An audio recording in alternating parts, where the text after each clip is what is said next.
Внучка спрашивает меня: дед, а кто победил в той войне? И я молчу, потому что не знаю, как ей сказать. Сегодня говорят, Россия победила, завтра скажут Америка. А я помню по-другому. Я помню, как в одном окопе со мной лежал Ашот из Еревана. Делил последнюю горбушку хлеба пополам. Не на 4 части, потому что нас было 4, а пополам. Сначала мне, потом Грише из Минска, потом Талгату из Алматы. А себе что останется? Мы не были русскими, не были украинцами, белорусами, грузинами, казахами. Мы были одним народом, одной кровью, советскими. И когда говорят «Москва выстояла», я хочу сказать, выстояла не Москва, выстояла страна. От Бреста до Владивостока, от Мурманска до Кушки. Когда немец подходил к Сталинграду, эшелоны с заводами шли на восток, и принимал их кто? Узбекистан, Ташкент, Самарканд, Фергана. Маленькая по карте земля, а приняла 1,5 миллиона эвакуированных. 1,5 миллиона, представляешь? Русских, евреев, украинцев, белорусов, голодных, босых, обмороженных детей из блокадного Ленинграда. В Ташкенте была семья. Кузнец Шахмет Шамахмудов. Простой кузнец. Они с женой Бахри усыновили 15 сирот. 15 детей разных народов. Русского, татарина, еврея, молдаванина, цыгана.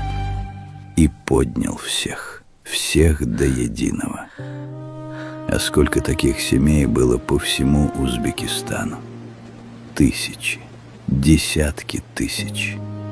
Узбекские матери отдавали последнюю лепешку чужим детям, потому что чужих не было. И воевал Узбекистан. 1,5 миллиона ушло на фронт. 300 тысяч не вернулись. 300 тысяч узбекских сыновей легли в землю под Москвой, под Курском, под Берлином. А казахи, а киргизы, а таджики, а армяне, а азербайджанцы, что давали фронту 90% всего бензина, а белорусы, на чьей земле горела каждая 3-я деревня, а украинцы, чьи дети рыли окопы под бомбами.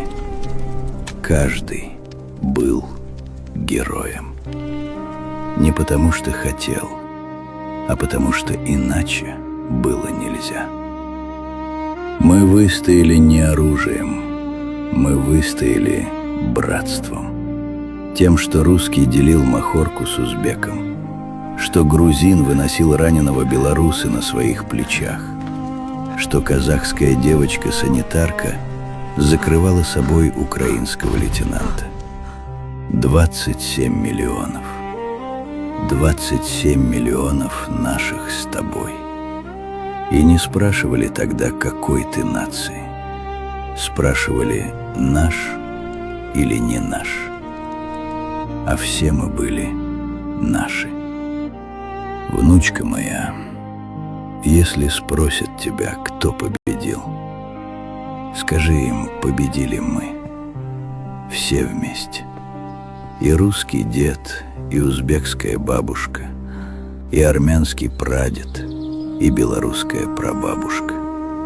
Мы были братьями по-настоящему. Один раз в истории по-настоящему. И если когда-нибудь вы снова сможете быть братьями, значит, мы умирали не зря. С праздником вас, дети мои! С Днем Победы! Помните нас, пожалуйста, помните.